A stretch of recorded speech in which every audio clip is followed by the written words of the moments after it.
absent. So it is 6:06. With 6:06, we formally have a quorum. We will call this meeting of the Inclusivity Board of the City of Westminster to order for February 8th. Hello, friends. Good to see you all.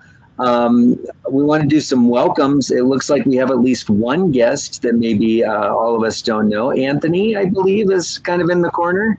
Anthony, That's hello. me. Did you want to introduce yourself? I mean, you're welcome to. You're not welcome to. We just it's always nice to welcome guests. Yeah. Sure. My name's Anthony Cisneros. I'm a citizen of Westminster. I barely learned of this, and I attended the January in person or on Teams, and I'm all about inclusion. So my wife told me about this, and I will probably see me more often. So excellent. Yeah. Well, we're very happy to see you. Thank you very much. And just to kind of frame, of course, you're welcome to ask questions after the meeting. But the regular business, we typically don't have audience participation necessarily. We haven't had to say that in a while.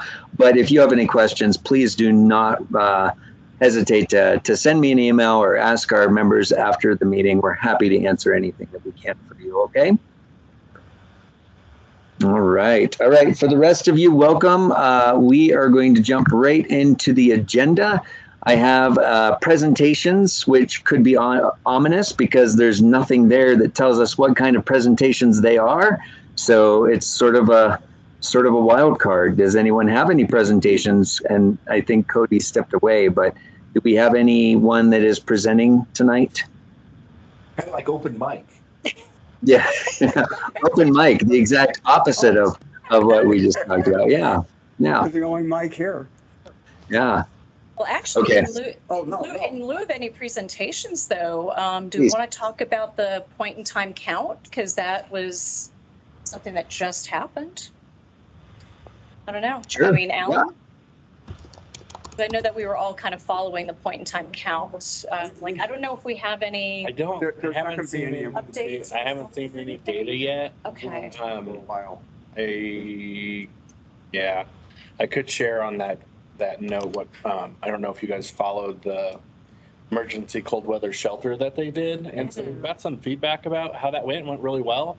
So because Countryside is pretty big, and I think there was concerns initially about it being in Countryside because it's kind of not necessarily where the population is, but the way that they were able to do the transport seemed like it worked really well.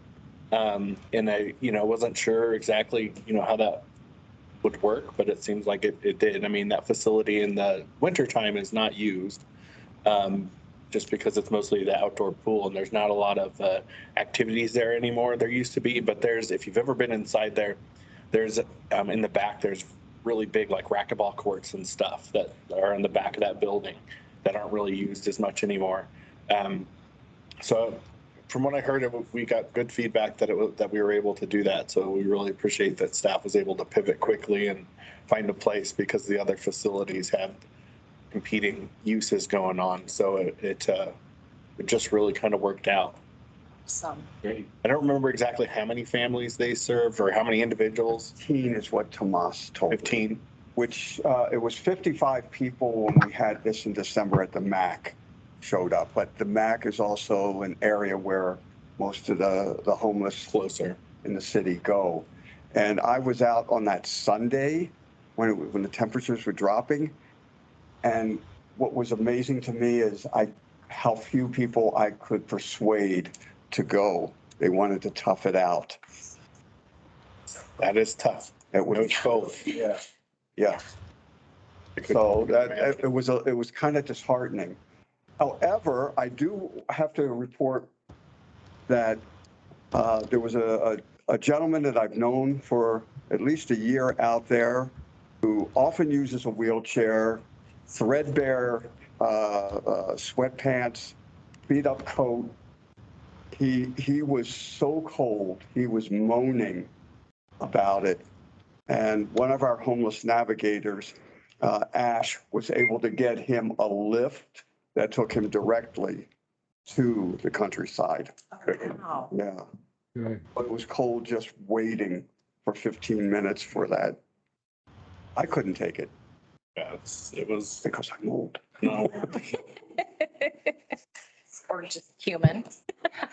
go. More circulation. Okay. Do we have any presentations? No. I thought you had a slide deck all ready to go. No, sir. No. We don't have any presentations. We had, I think, Piper sent out the safe spaces presentation. Yeah. For people to review, but I wasn't going to show it here because remember last time we had the hard time with it working. Yes. And then I don't trust it. But I mean, we could if you want. Donna is on now though. So if you wanted to go back to bylaws, I'm sorry. No, it's fine. We We're, had to change our link because of recording things so all the links and everything for tonight are new, which is part of the hiccup. So I apologize for that, but hopefully it's just tonight and everything will go back to normal. no, that's okay. All right. Okay. We'll move on to our business then. We'll go into old business, reviewing and approving the previous meeting minutes for January. Do we have a motion? So moved. All right, so moved. Is there a second? I'll second. All right, and it's seconded. Any discussion? Hearing none. Oh, please. Hearing one. Yeah, I can't really press the hand, so I got to use the right hand. Yeah. Steve, were you able to make that slight correction on Kate Scarbeck, her title? No, I didn't do that. It was already moved to Word at the city level. So why don't you offer that as an amendment and we can, because we haven't voted on the minutes. And we can Okay. modify that. It was just under the new business aspect. It mentions Kate Scarbeck with the city and salute. And I think it mentioned, it might have been parenthetical. I can't remember. It said navigator, but Yes. Kate is the senior management analyst for special projects. So that's what we should have. Okay, so, Yes. okay, so we need to correct the title of Kate's information in new business. Okay. That's it. Uh-huh. So we'll revise those minutes. And then we can represent them. Cody, we can represent them at the next meeting if need be, right, with the corrected minutes? Yeah, I think you can accept just- them as amended and then we Okay. can just post them with that change. Okay. Okay, so if someone would like to re-motion, since it's back on the table for the amended meeting minutes per Alan's feedback. Sure. Okay, so it's, thank you. Enthusiastic. Yeah, yes. Thank you. Motion, I guess that's a motion. And Second could, again. as thanks, amended. Steve. Okay, so it's motioned and seconded. Any further discussion? Okay, hearing none. All in favor of accepting the amended minutes for January? Okay, Oh, we gotta raise our hands. is there any opposed? Does anyone choose to abstain? All right, so moved. Thank you very much. Thanks, Ellen, for catching that. Moving into our committee bylaws reviews and next steps. I know Donna and friends have been working and just kind of discussing some of the refreshers of our bylaws. So Donna, I'll give it to you for a report, please. Yes, you should have all received. Am I on? I tell you, this whole screen is so different than what I've been using. Hopefully I'm on. I'm not sure. Yeah, Donna, we can hear you and see you. Okay, great. Yes, you should all have received copies of the revisions that the task force put together. Are there any questions? A lot of it was kind of housekeeping stuff since we hadn't looked at the bylaws for a while and just bringing them up to date with things that we're currently doing. There were some changes, but not a lot. All right, and I want to just give a special thank you to everyone who worked on that committee. Donna, could you remind all of us who joined you in that work, please? It was, I'll have That's to a stop test. for a minute. I believe it was, I believe, Steve, did you Yeah. come in late or did you? Yeah, Yeah, I came in a little late. right. And I know Rich was a part of it, and of course Cody was there, and Doug, right? Doug. Yeah. Mhm. So, well, thank you all for doing that work. Any questions or points of discussion? Okay. Since we have the draft, we could move to make a motion to accept the new revised bylaws as the committee has created them. Donna, would that be something you'd feel comfortable making? Yes, on behalf of the committee, and because it is a committee motion, it does not require a second. I move that since there were no questions or concerns that anyone had, that we accept the new bylaws as presented. Great. And since it is by committee, we can move right to discussion. Is there any further discussion on this before we move to vote? All right. Hearing none, let's pull the board. All in favor? Aye. Aye. Is there anyone opposed? Okay. Is there anyone who chooses to abstain?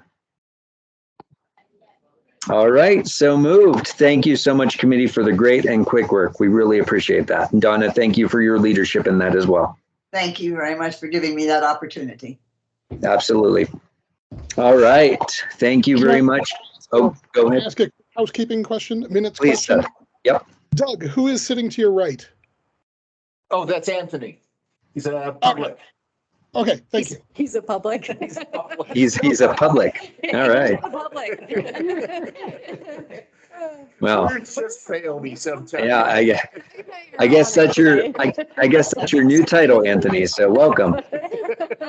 All right. Moving into work that Piper has really taken leadership on. Piper, thank you for all of the revisions, all of the feedback. You've done this so thoughtfully. I would like to just ask if you have any further information you want to share with the Safe Spaces Westminster presentation. I don't think so. It's all in there. I think at this point we can vote on whether or not I should present it to the city council or not. Yeah, unless someone thinks there's more I should add to it, which I am happy to add anything anyone suggests. So what we could do is if you're making a recommendation to move forward with the presentation, we'll go ahead and do a formal motion for voting, and then we can discuss if we need to. See, I'll make that motion. I move that Piper present this to the council, and as many of us as possible be in attendance.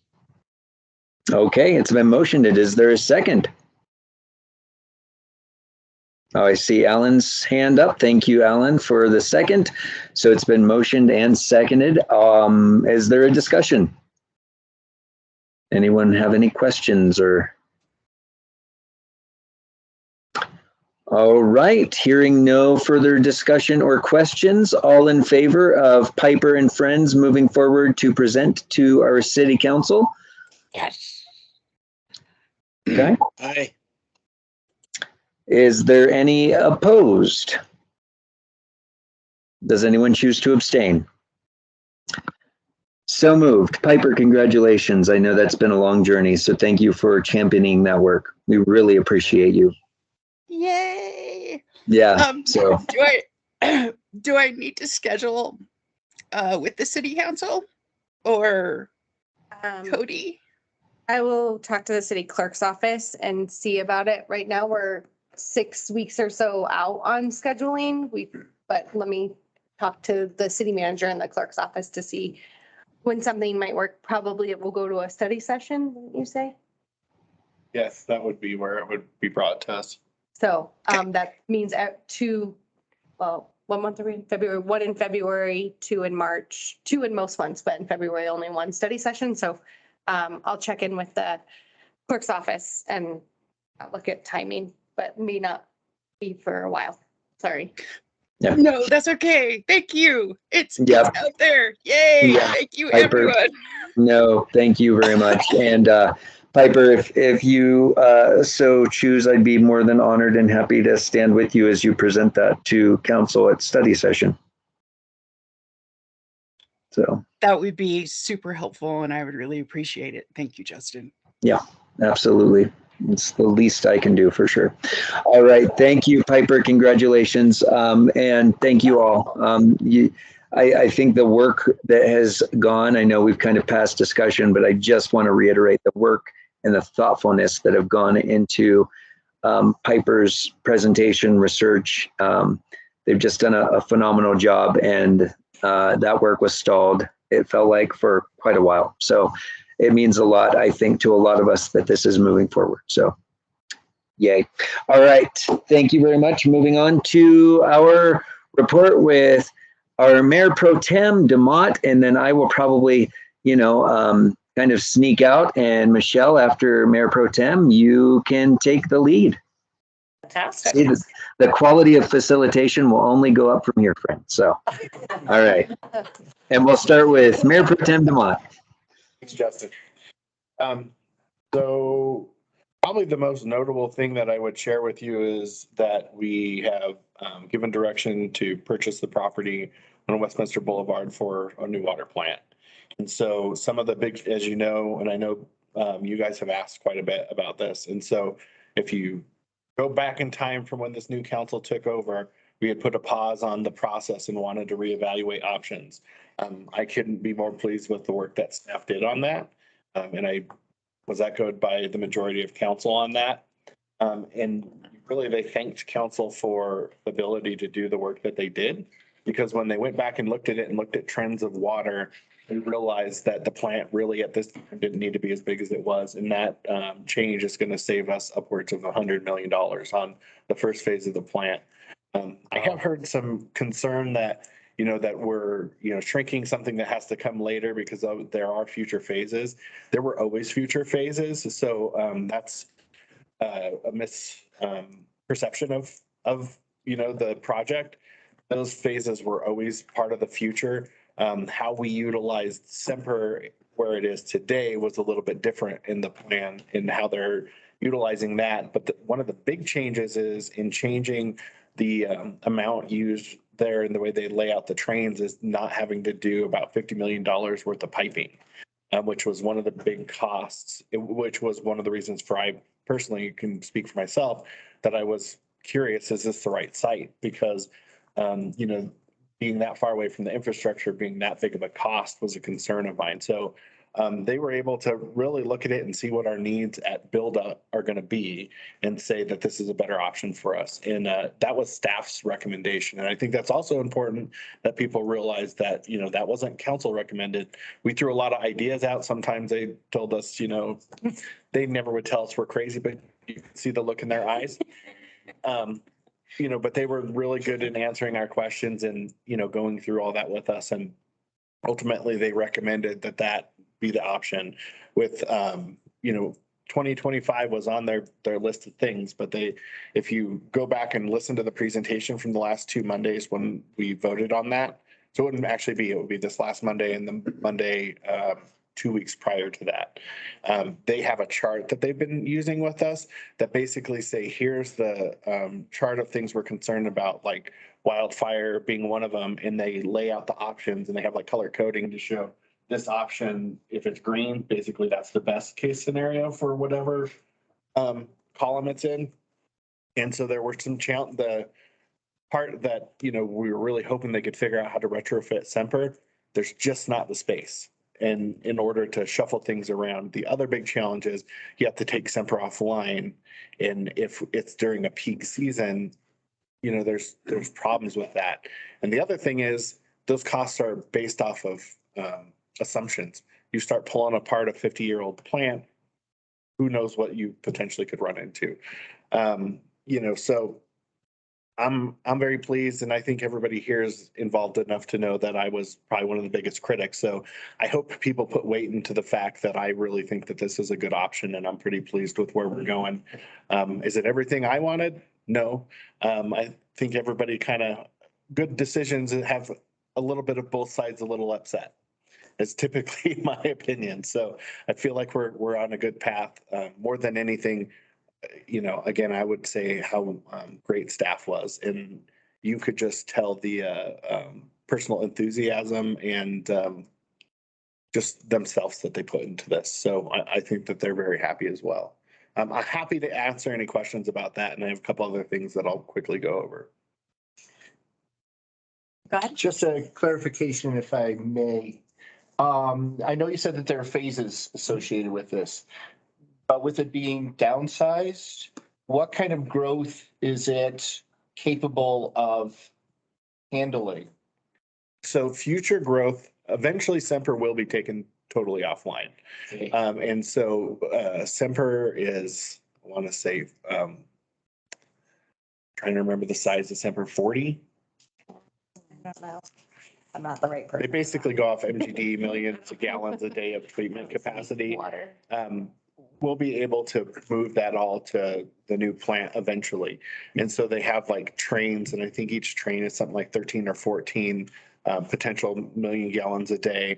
We can add another, I think the plan eventually is to add another 2.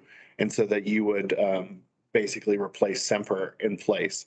I think it's important to know the way our water system works is Semper can handle the whole shebang any given day of the week. Northwest can handle off-peak season, and off-peak season means Northwest can handle indoor water needs on any given day. And so the way that benefits us is they can take Semper off to do maintenance and run Northwest. Where there's a problem with that is none of them really have capability to deal with wildfire in the way that you do modernly. There would be a challenge if we had a wildfire and had to take Semper offline. And Semper is old enough that there's some other challenges around just the way things have failed over time, or the ways they've had to redo things, or different things that come down from the state and the EPA that we have to adhere to with the different rules and guidelines. So what this does give us is the ability, even if we took Semper totally offline, when you have both of them, you could meet capacity on any given day with those other 2 plants. It gives us the ability to add some of the more modern treatment. One of the big ones, actually, you'll hear about ozonation. That one's not as big as the deep bed water filters. That was something we really tried to see if they could fit in Semper. And if you ever have you can go tour Semper, and they kind of show you, and they even had, they have some displays there that show you what the deep bed water filters are able to do. So that's eventually it will completely cover Semper, but just that gives us the ability to go down the road. And if you stretch out your capital improvement, then you can do it in such a way where you're not having to pay for all of it now. The other thing I think that gives us time to do is things change over 20, 30 years. There might be better ways to treat water in the future. There are more regulations because we want it to be safer, but also there's smarter ways to do things. And just like the 10 years worth of difference, and that allowed us to drive those savings when they reevaluated what, the studies from even 10 years ago were able to save us $100 million.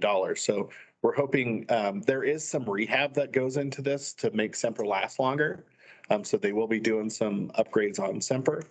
But it just puts us in a bigger place. I think the biggest part with Westminster Boulevard, as much as, the site for different reasons has some costs associated with it, it gives us flexibility to add this stuff and expand in the future.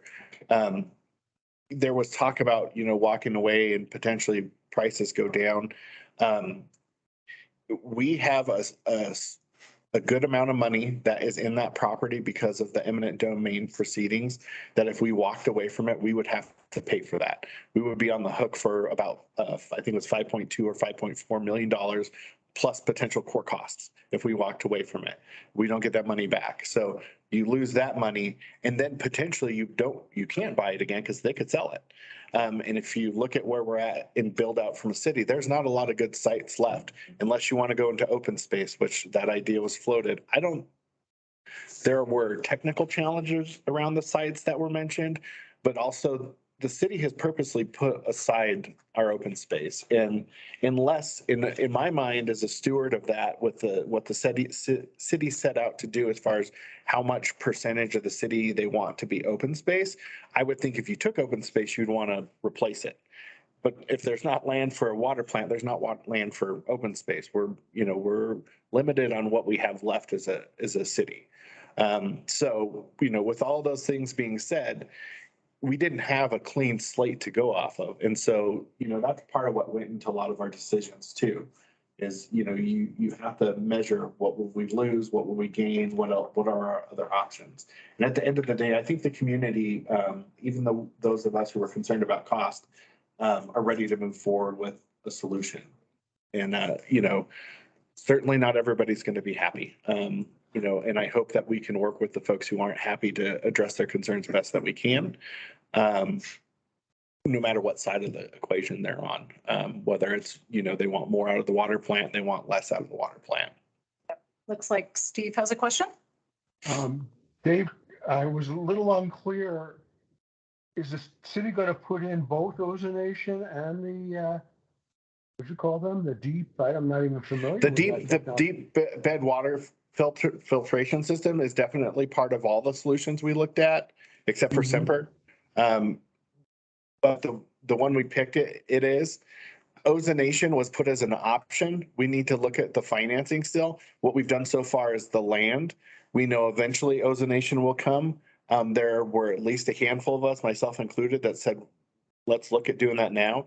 Adding ozonation to the option we picked is actually the cheapest option that we picked to add ozonation, just because of the way the layout is and the design of, work that's already kind of went into that we were able to reuse from 2025. So yet to be seen. We got to see what the financing looks like. And I think that's within the next month or so, they're going to start bringing us options about how we actually fund this. I will say that's another good point that I want to make sure I address, because I know Michelle's had a lot of concern about rates. One of the things that we've talked about is how do you stay at more of a cost of goods increase going forward versus the spikes we've seen in the past. And so there is a 10-year balance period where we have to rebalance. And I've heard some council members concerned. We've been told by staff that that's pretty normal. Every 10 years, they're going to rebalance that debt, figure out what they need to do, whether, how they keep us out of the red. But this is being done in a way that we're staying around a 4.5% increase year over year. Some people still have concern about that, but to most of us, or at least to me, and I said this even before when I didn't like the rates before, to think that we can't increase ever is not realistic, because we have to pay our people more, we have to pay more for chemicals, we have to pay more for materials, we have to pay more for electricity, just like everybody else does. So I'm happy though that they were able to come somewhere in between. And again, not everybody's going to be happy with that. In a perfect world, we wouldn't have to pay more for anything, but that's just not reality. So my second question real quick, Dave, is does the city typically bond for this type of capital improvement? Or do they have other financing mechanisms? That is a tool that they could use. I don't know what they're going to recommend yet, because that's forthcoming. I hope that should be in the next month or so. I know that Larry Dorr told us that was soon. I just don't know if it's actually on an agenda yet. Donna, do you have your hand raised? Did you? Oh, you're muted. Oh, you're still muted.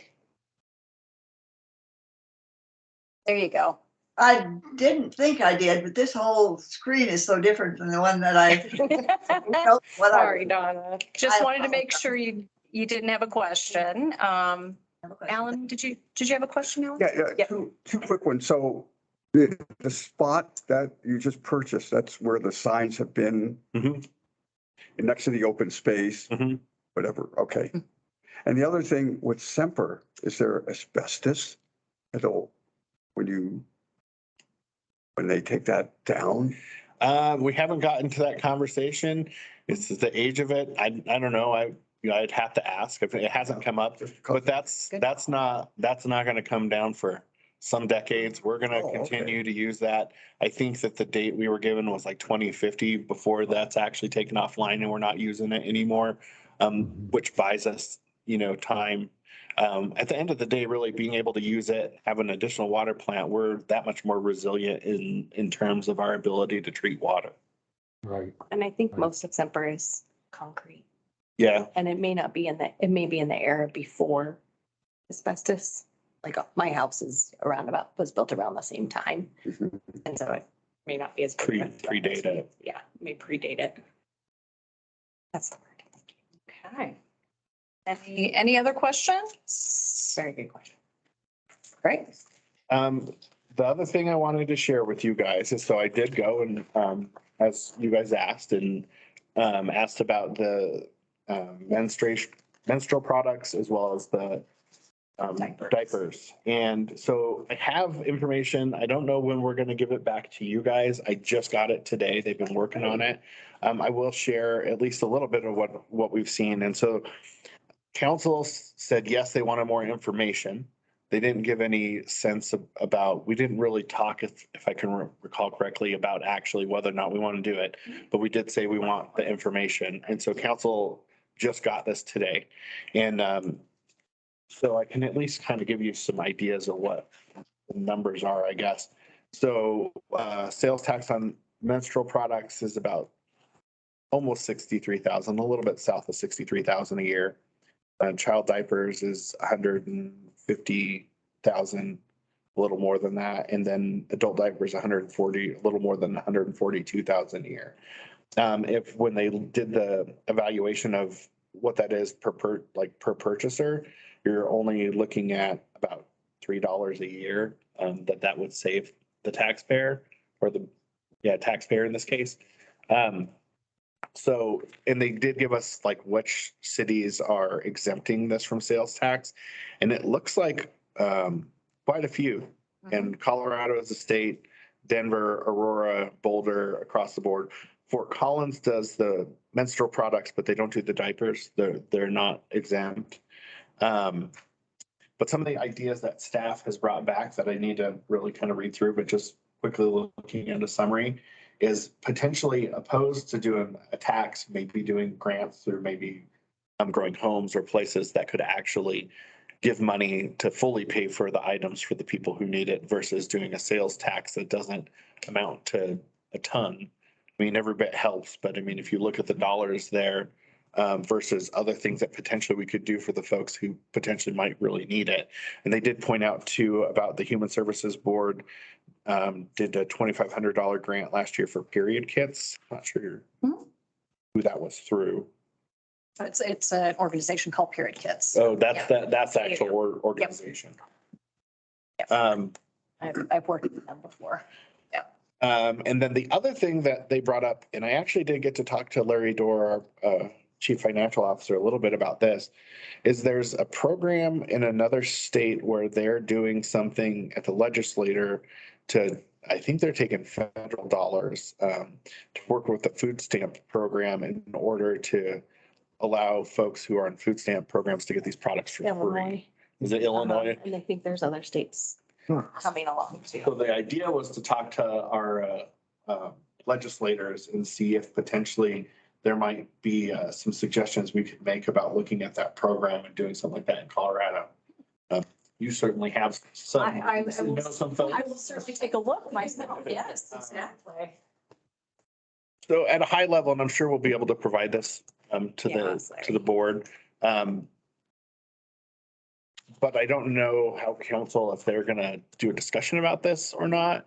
I can bring it up next week, at least in our pre-meeting, and say what's our next steps so that we can have a discussion that we can provide you guys back some thoughts on it and see how council wants to approach it from here now that we have some data. And also feel free to sort of kick the report from staff back to us for us to maybe do a little bit more homework even on the pros and cons of each recommendation. Because I feel like that's something that the board would be uniquely positioned to do. Yeah, I think I don't see why we wouldn't be able to give it to you guys. I think they just got it to, like I said, to council today, and I wanted to at least bring it up tonight, and then I'm sure Cody can get it to you guys. Yeah. Um, That was very quick. yeah. I appreciate Yeah, that. it was. I was actually shocked when I heard that they were going to have It's it. a pretty preliminary thing. And I didn't look at it in depth, so I don't know what all they. Well, I think in the madness of the last 2 years and everything that's went on between pandemic, council change, city manager change, I know that I brought this up before when you guys brought it up before, and I had talked to Barbara about trying to look at the data. So I think maybe some of this work might have at least been thought of, if not partially done. And I think it's just lost sight of potentially. Right. It's really great. It's just encouraging that the thoughts are being put together. So. Last thing I wanted to share is I don't know how much you've heard about the chief search for the chief of police. That is now in the phase where they're weeding down from the 36 candidates who applied. And then they'll move into some panel interviews with different groups that they've chosen through the city in order to further weed that down. And I think the goal is by May or June to have a new chief named. Right. Okay. So they're interviewing 12 candidates right now who made it to that first step. And then there's some community engagement opportunities. Folks have been invited. So Miguel has been invited because he's on the police advisory council, but also wears his inclusivity board hat.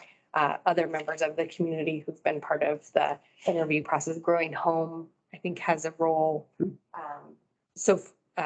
Yang Mi from Adams County, who's a leader in the Hmong community here, she's participating, I know for sure. So they're doing two different panel things. One's, I think, just a community conversation that's like a panel, ask questions like they did with the city manager candidate.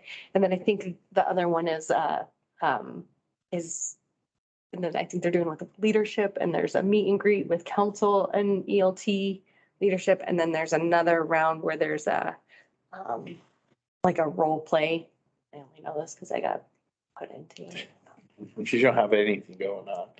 No, I was like, I haven't role played since I was in high school. That's been 20 something years. Leave me alone. So they're doing a number of other steps in the process. It's very thorough, and we have, other communities around us. I think Lakewood's in a process right now too, and There's maybe a couple, but Louisville some is of them also. have named people like Arvada just Yeah, named. Right. Golden engineers as well. So there's a lot of cities who are doing similar things and in similar positions, and we're certainly looking at them to take hints and notes too on how to best engage and find the right fit for this community and the city. So. Yeah, and hearing more about the candidate pool, we've got, from what I understand, a very diverse national candidate pool, which we were very pleased to get. Honestly, it sounds like we got more people interested in that than we do with city manager. Hey, I mean, maybe, but no. It also sounds like you got more of a candidate pool than some of the other municipalities. We as well. did, which I Yeah. think speaks well that, this is somewhere that somebody wants to come be our next chief, which is what we want. So I'm excited about that. That was one of the things with our city manager search, that each of the candidates were, made well aware that was going to be a number one task once they took the position. The water plant was obviously one, but not to go too far back to that, I would give a lot of credit to Jody Andrews. Jody, they left him on that, and he, carried it over the goal line for us as far as moving us to the next step. We still got plenty of work to do, but property is a big piece of it. Cool. Anything else? Not that comes to mind. I feel like that was a pretty good update. It's a pretty big news month. Yeah, exactly. Especially after a bunch of weeks off. And Yeah, it's Yeah. been a busy start to the year. Love it. All right. That moves Michelle, I have us. Oh, quick sure. one. Apologies. Yep. Dave, I don't know who obviously is going to be on the final interview panel, but if somebody from the council is, that would make sense. If I read the tea leaves last night from the president's State of the Union address, there'll be a pretty big push at the federal level on police reform. And I think that kind of question would be a good open-ended question to hear from the new candidates on what their thoughts are. I don't think it's a bad point. I will tell you, council will not be a part of it. And to me, I personally am glad because I don't want politics of the day, no matter which side. You know, I want for me, I want the city manager and the staff to really be able to own, making sure they fit the culture. On a high side of it, though, I think that we have an organization that has been forward thinking in a lot of the things that do need work in policing. You know, even like here in Colorado with 217, there were parts of it that were bad, but there isn't an officer in our department that I know that didn't see some of the parts of it that they really liked that they thought needed reform. And so even the way that we're starting to relook at like report writers versus sworn officers, the way that we're doing our mental health folks, you know, I think that we're a very forward thinking city, and I anticipate us meeting any challenges that the community might have with policing. But certainly I think something that's going to be top of mind with anybody who has made it this far in the selection process. I couldn't imagine somebody making it this far that doesn't at least bring that up. Okay. Okay, no other questions? Only other thing, Michelle, I'll remind you all that you have the opportunity to go to my policy in Pilsner. At least a couple of you showed up. That's right. So it's on the 21st, 6:30 to 8:30, Cocopelli. Come hang out and have a beer. Okay. Always plug it in. Of a lager if you want. Or you could be like the mayor when she shows up and have a soda. 'Cause Yeah, she there you doesn't drink. All right. Okay. Well, that brings us around to new business. Do we have anything new that anyone wants to talk about, bring up? No? It looks like Steve has his hand up. Just to give you a quick update about One Book, as you recall, we had the library present on that. I did have the chance to attend one of the sessions at the Irving Street Library, and the librarian who led it did a terrific job. This is quite a book, guys. If you haven't had a chance to read it, it really brings up a lot of good things. And for somebody like me who's fairly new to Colorado, I learned a lot about Colorado history from it, even though it is historical fiction. There has a lot of truth to it. So it was a good discussion. I'm seeing a lot of nodding heads. Who else is reading it? I haven't read, my wife read it before. Oh, okay. But yeah, she just says it's kind I of. started. I'm not as far as I'm supposed to be on it, but I'm not really a book guy. Considering your packets are like hundreds of pages every week. Yeah. And then actually, who remembers what day the big like discussion things happen? Well, they're happening regularly. There's at least communities discussions. There's 2 this week. Yeah, And then on Saturday, 1 at each library, the one at Irving Street. Oh, hold on. I'll report back in a second. Okay. Once I can get my mouse pad to work. They were in Mark's comments this week, yeah. That's right. I know there's one at each library, and I think they're both on Saturday. They're at different times. The one at Irving Street's in Spanish. The one at College Hill is in English, I believe. I don't know if they're offering translation services or interpretation, I'm sorry, anything like that. But they're doing them regularly. They had one a couple weeks ago also, I think. Like they're doing them regularly. And then they have authors coming to speak, I think. Yes. I'm not sure what Yeah, that that one I is. can't can't remember. remember what March date she's- 11th. There you go. Marshall. Thank you. Good job, Steve. Steve wins for today. Yeah, Steve, you got this. Yeah, Saturday has 2. Yeah, I think the pressure's on. I think I need to read it now. Okay. All right. Excellent. Well, I'm glad you brought it up though, Steve. Thank you. Anything else that anybody wants to bring up? For new business or? Yeah, new business. No, good. Okay. And then, Oh, no, I lied. Did the Spanish one is at College Hill at 2:00 on Oh. Saturday, the 18th.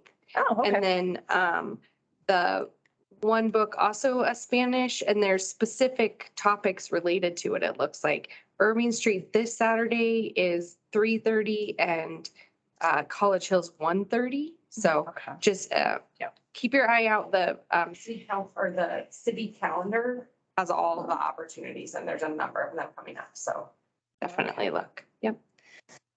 All right. Normally we'd go into a break, but we're well ahead of schedule today. So much more efficient. Right, exactly. I know. We started late. We're going to end early. I but know, what's going exactly. on? Let me see. We typically go into sort of like subcommittee reports, which I call old business. I don't know if we have anything new. Miguel is not on the call, so we don't have any updates on the community, the police community board. We haven't really done much work on the ambassador program for a while. That's something that I might consider putting a little thought to. And my understanding is that the city now has a Nextdoor account, right? Like, does the city have?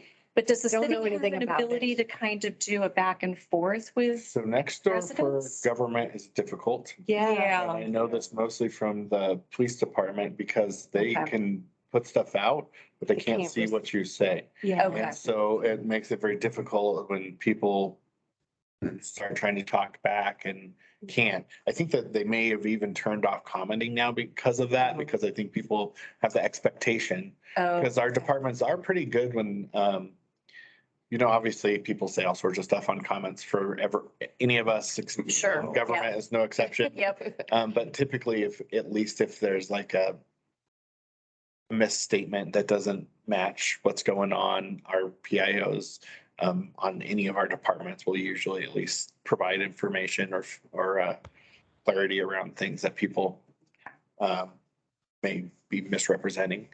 But Nextdoor is difficult because of that. So it's a great tool because a lot of people look at it, but it's Yep. not a great tool for the feedback. Yep. It makes sense though, too, because it's sort of a geo-locked, depending upon which neighborhood you live in, you're locked to a certain radius, right? So, yeah.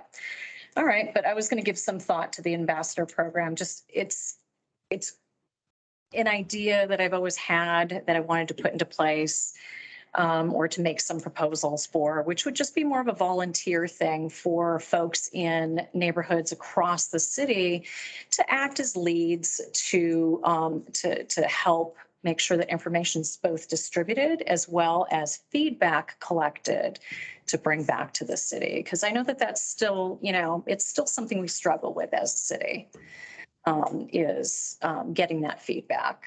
Because participation, as we know, in, even things like, council meetings is quite low, even when big issues. And I think we did a couple things that brings to mind that I didn't share.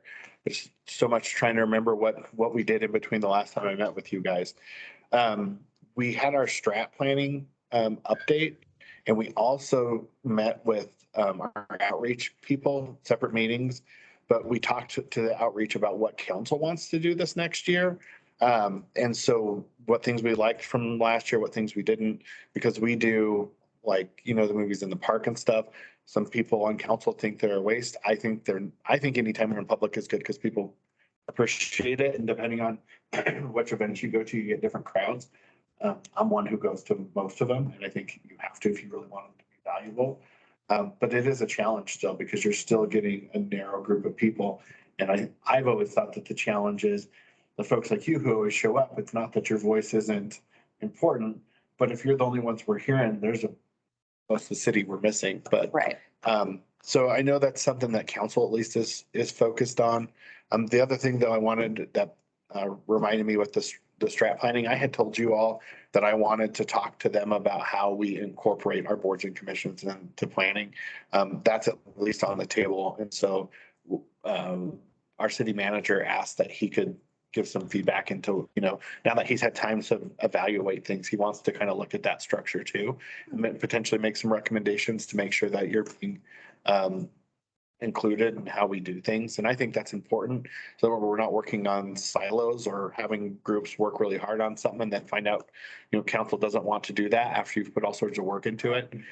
So I think that that's going to be, make, our whole structure stronger and make volunteer opportunities more meaningful is the hope anyway. Yeah. So I wanted to at least bring that up because I know I brought that up to you guys, and that's just a personal thing of mine after doing this almost 6 years that, when it comes to strategic planning and like, how are we incorporating boards like you guys and the environmental advisory board, which are really the ones that aren't really quasi judicial. We're asking for input on things. So, and parks is the other one.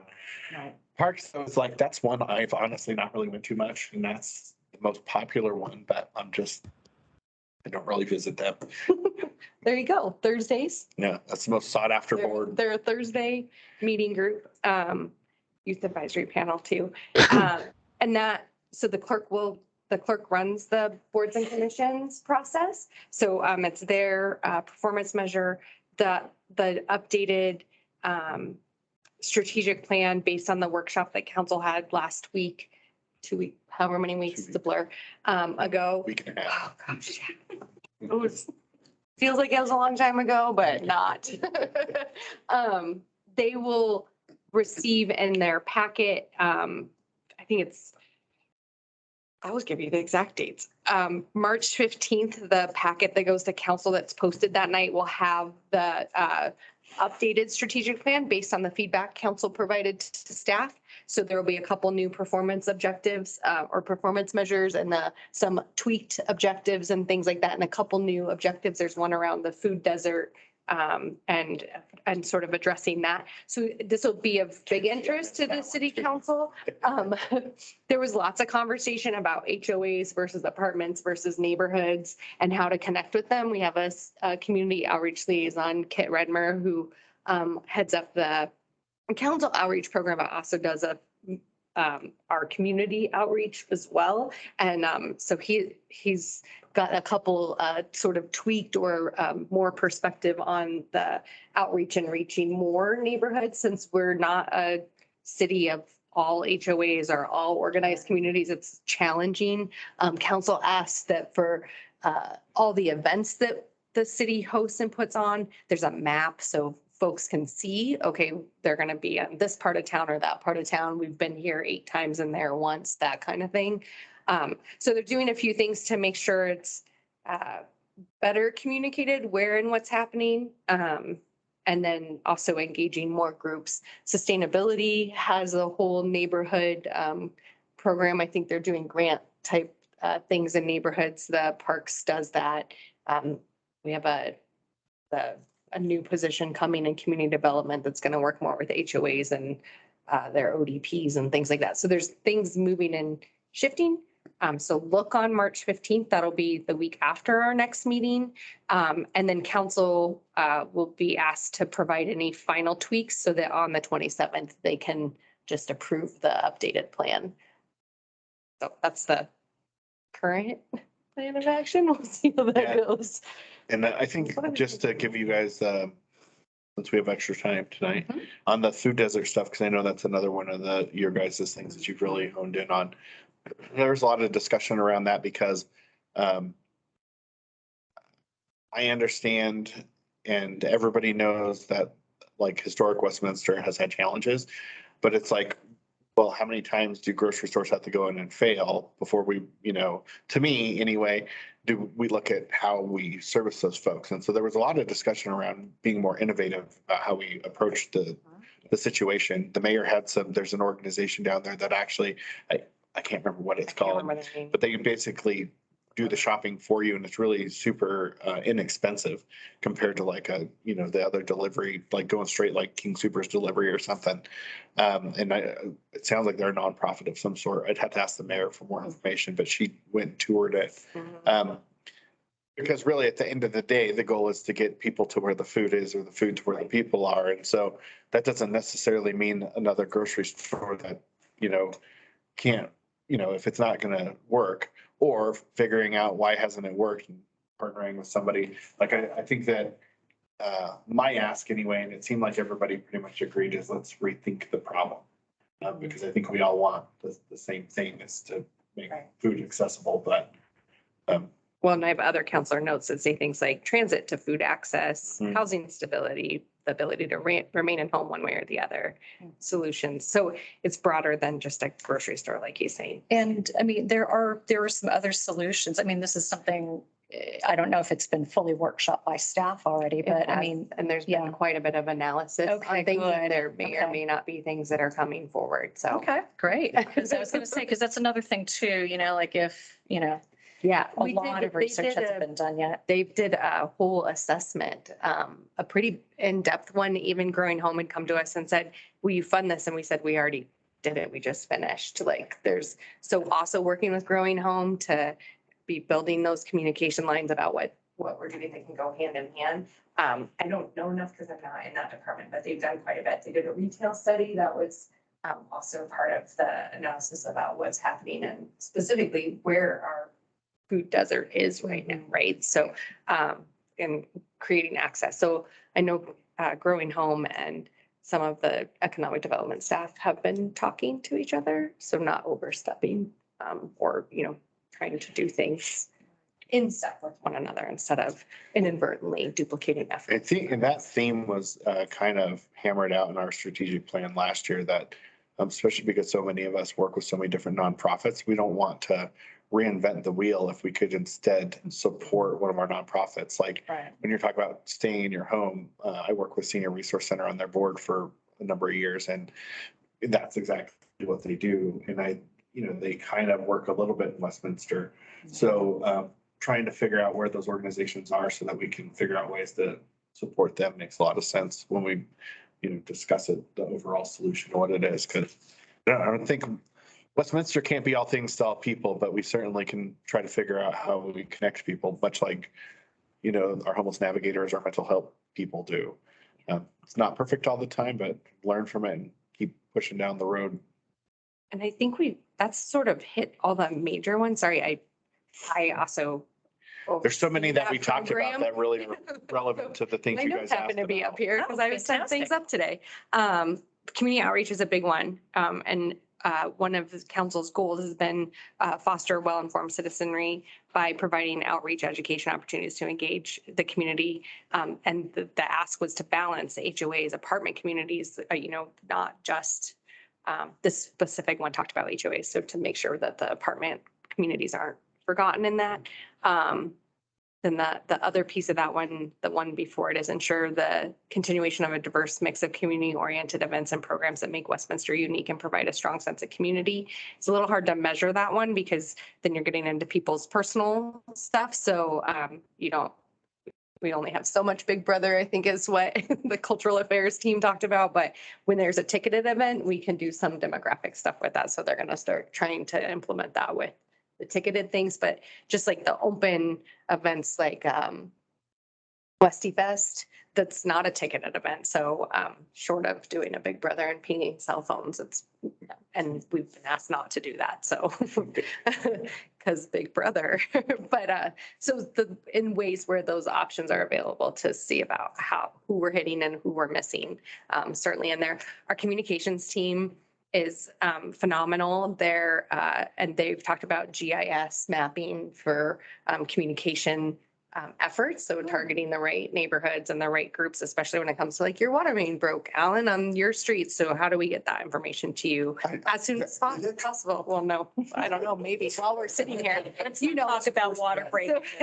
They're doing a lot of that more, as soon as something's happening, making sure the right neighbors know instead of, it's sort of like my Xfinity went out this week. So my partner texted and said that the internet's out, and I was like, cool. And then like 40 minutes later, I got the Xfinity, your internet's out. And I was like, I know it's been for 40 minutes, and then, half an hour later, it's like, it's back on. I was like, has been for 20 minutes. Yep, but, exactly. hopefully trying to do similar types of things, but with the community, as opposed to, just like, oh, you'll just find out when you drive home that the road's blocked. Sorry, and we talked a lot about businesses and really building those. The chamber came to our executive leadership team meeting this week and what Juliet's and her team's trying to do to help also navigate those communications to local and small business owners, especially who may not always have all that information. So I think you guys have council has a very robust, the city has a very robust strategic plan, and they only did things to improve it this last meeting. So were some of these included in what you're talking about? Because I'm trying to be ambassador. Mm-hmm. I have a vision of, but I don't know exactly what yours is. I mean, basically it's a very simple vision. So basically, there was one day when I was just kind of feeling it, and I literally went on a map of the city and put down the name of all the developments, apartment complexes, HOAs into one database. And I realized, if you had 2-3 people who would volunteer essentially as kind of being a bit of a liaison to the city, like they could receive regular outreach materials from the outreach team and ensure that got, even though the city has a Nextdoor platform, right? They could still repost or engage or make sure that the information is bubbled to the top. Because as you know, as people post their free dressers and mattresses and stuff, it kind of gets lost in the shuffle, even on Nextdoor. So, folks that would be willing to ensure that information is getting out, as well as if it were posted by a citizen, right, or a resident in that area, they could see feedback and then feed that back to the city, which I think is the important part that's missing, is not understanding how people are feeling about things, or maybe specific issues that are raised, because usually it comes down to like 1 or 2 per major, project or whatever initiative that the city's working on. So the idea would be to just have a better network of citizens who want to help make sure that they're, basically, if the city really wants to have an informed base, this is the way to do it, to make sure that information. So it's kind of like the cop on the beat. In a sense. Yeah, absolutely. Absolutely. So the city, I get some weird projects. So a few years ago, we dove deep into how we had, how as an organization had engaged neighborhoods. We called them neighborhoods. Then it was, how do you define a neighborhood? That led down a whole nother rabbit hole. And the first thing we did was dig into what we had done before. And there was a time, Eric was in CD at the time, so it's probably been 15 years, maybe 15 years now, where city employees who were also residents in the city took that role and did something very similar. And what it did for a period of time, whatever was 6-18 months, depending on the neighborhood, really engaged groups of people and the neighborhood, and they felt informed and communicated and part of a community. And then once they felt that way, it sort of dropped off. And so the program disintegrated over time because people felt, and there's definitely, we just came out of a pandemic, there's a time to do that sort of thing again. So it's definitely on the radar. I don't know how organized it is with any, but certainly, yes. I mean, it's an option to explore. I know Kit and Paul Schmeeken, who's our chief sustainability officer, and his, I don't know what Bridger's title is, sustainability other guy, who's really great. They're doing a lot of that sort of thinking right now, and starting with an issue based, so sustainability and grants and programs and energy efficiency and things like that, as opposed to like a free for all and all the things, because how do you start there too? So I'm hoping that gets some weight and moves, and we have a little bit of a CIP budget that helps them with some of that. Okay. Because I mean, from my perspective, it's frustrating with, like, say, the essential home repair program, how much it doesn't get used. Right. Because I doubt that's because there aren't people who qualify and who don't have needs. I just don't think they know about it. Right, exactly. So having some sort of connector thing is, I mean, we haven't cracked that not quite, but same with like council feedback.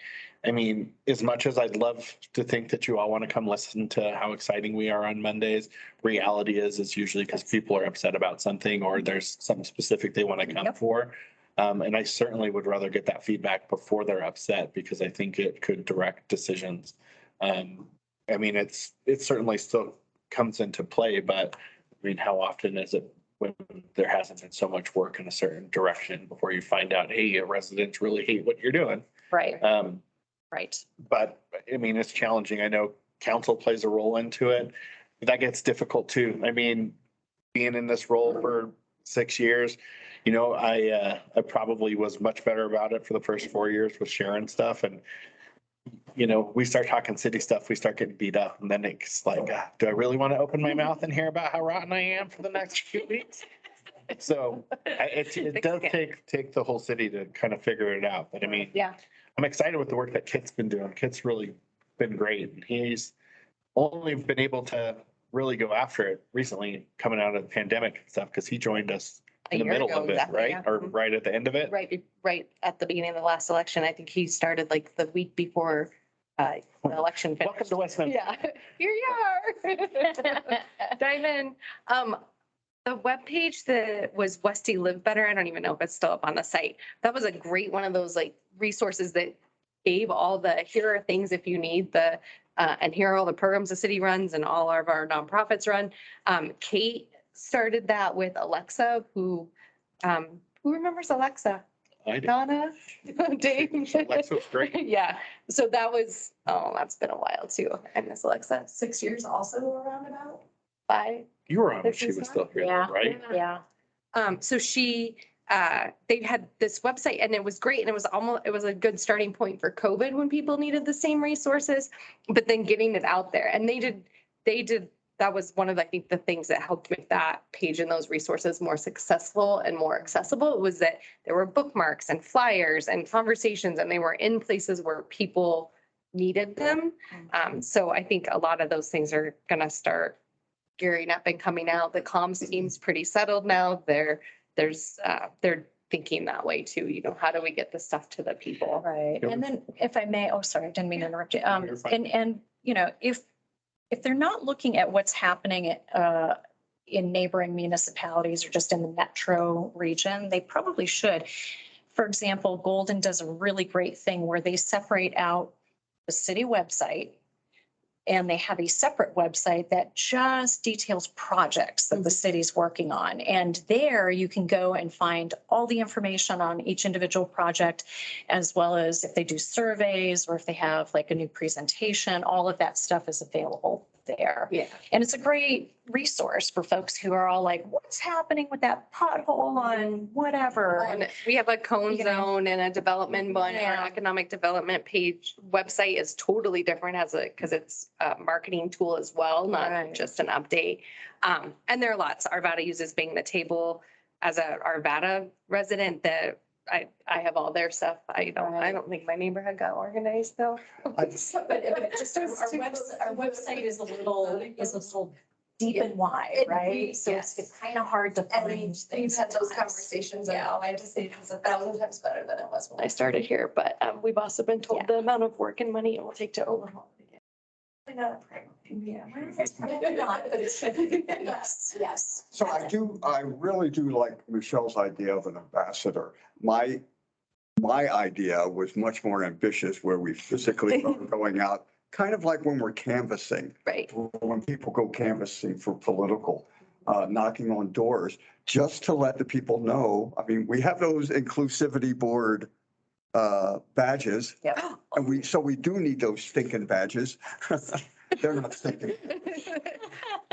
We do need those. Yeah. Those badges. Actually, I need a new back for mine. I lost a magnet. I think you have a whole new one. And, but I like the idea of being able to go into the neighborhood. I've done something like this through a congregation that I belong to, where I was a co-captain in the area where we just were going out and we would have events. And it's to bring people, to make them understand this is what the city has. I mean, this is the inclusivity board, right? We are the ambassadors, and bring in the youth. Well, and I think part of the ambassador too was where folks are anyways, you know, at the libraries, at Growing Home, because each of you is somewhere doing something and in communication with a community group of one form or another, whether organized or your neighborhood, right? Right. And so that was part of where that came from originally Exactly. too, was how the information was being shared and being that role in those groups. I think Bev and How did you Refugio hear are going home. about tonight? So it's part of my challenge is education. So inclusion for me has been stripped away with my kids. So I've been searching for inclusion, looking how to incorporate inclusion in the city of Westminster. My wife actually found this, kind of pointed to me in the direction, and it was last month that is where I went to the first meeting. This month I kind of the first. So yeah, it was just basically searching the website, looking to see what was out there regarding inclusion. So yeah. Showed up somewhere good. But I mean, regarding like Westminster events, I get the flyers, I get that stuff at home, and that's how I learn of events like the movies in the park or Westie Fest, and we do attend those here and there, but not all the time. So Yeah. Didn't attend as many this summer because there weren't as many at City Park, which was walking distance from my house. I'm like, dang it. And they just rolled out the events calendar for the year. Sorry about your calendar today. Email box, they said accepting meetings for an hour today. No, I got them double if it makes you feel better. I think Mandy got them triple. I'll try and see if I could bulk accept. Yeah, no, doesn't let you. So that will be showing up on calendars too, and they have, there are I think all summer long, every Tuesday and Thursday, there's 2 days a week, depending on the week. It might be every other week, neighborhood specific activities that the cultural affairs group is putting on. So our a la carte and library stuff. And I think they're bouncing a lot between the libraries. Man, I printed all this stuff earlier. I should know to just bring the whole stack with me because I'm just going to apply other places. But trying to do some of that too. So that's a great, hopefully will be another way to connect with the community members and get folks not just involved, but also information. I imagine council will be at a lot of those. They've paired the movies in the park with the cops and cuisine in a few times this year also to bring more groups together and information. They're really working on it. The cultural affairs team has taken a sort of a different I approach. really would like to see your idea. Well, be do you want even more to, developed. since you have some experience with something similar, do you want to maybe help me work on sort of fleshing out Sure. an idea that we can float? A bookmobile kind of a thing where, it stops in communities. Mhm. And Library has one of it's like, those. really, meet your counselor. Mhm.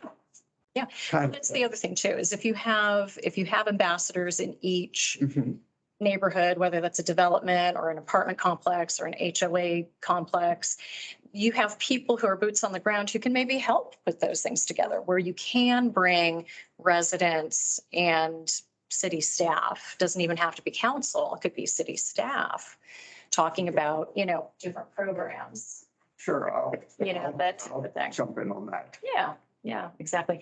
And the other thing too, is you can use these folks as survey points. You can provide each of the ambassador teams with a survey. They can survey their neighborhood. You get a lot of really detailed information that can then be parsed out in whatever way you need.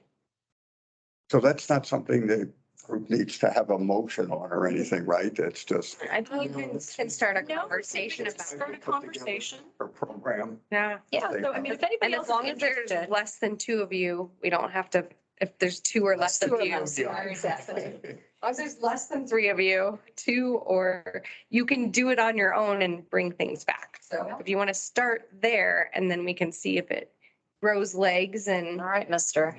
And Looking at you now.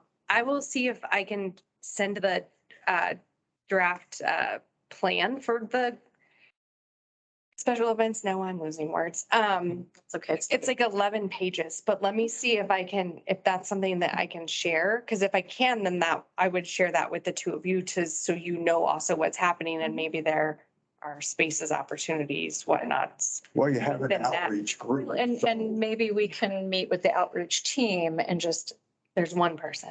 or, yeah. He's an out. I'm going to call it the team, right? Okay.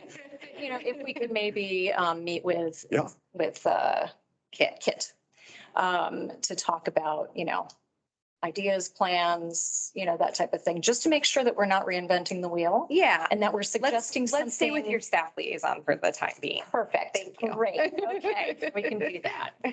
We can do that. All right. And then safe and welcoming city, that's coming up in April, right? I thought that was a safe, no, I don't know what is. Oh, it's safe and welcoming. Oh, never mind. That No, is, that's sorry, that's the Yeah. Piper's thing. Yeah. Okay, I sorry. think that's the same. But don't we have? We're not currently members of Welcoming America. Oh, right. I forgot about that part. Okay. So we're going to ignore that. All right. But I appreciate your memory. That's right. And I'm like, Good job. oh, I forgot about that. Okay. So that's kind of that. Let's just go really quickly. I mean, anything happening in the community that anybody wants to talk about? All right, Alan. So I just wanted to give an update. Remember, I've been for 6 months ago, I started the idea of a homelessness task force. And so there were questions, I think even Donna had brought up, can you speak with Kate Scarbeck? And I did meet with her, Donna, on Monday to get some input and to have for her to come up with some questions that would be, that we might want to consider, or such a group would want to consider.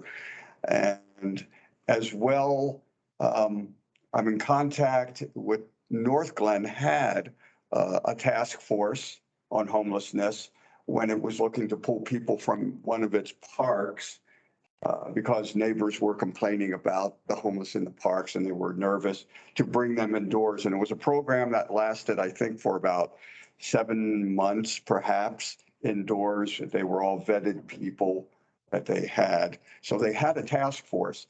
So I'm trying to get questions to funnel to, her name is Jessica Hulse with the city of North Glen, and she was involved with this. I'm just going to get information or questions funneled to her, find out about such a task force.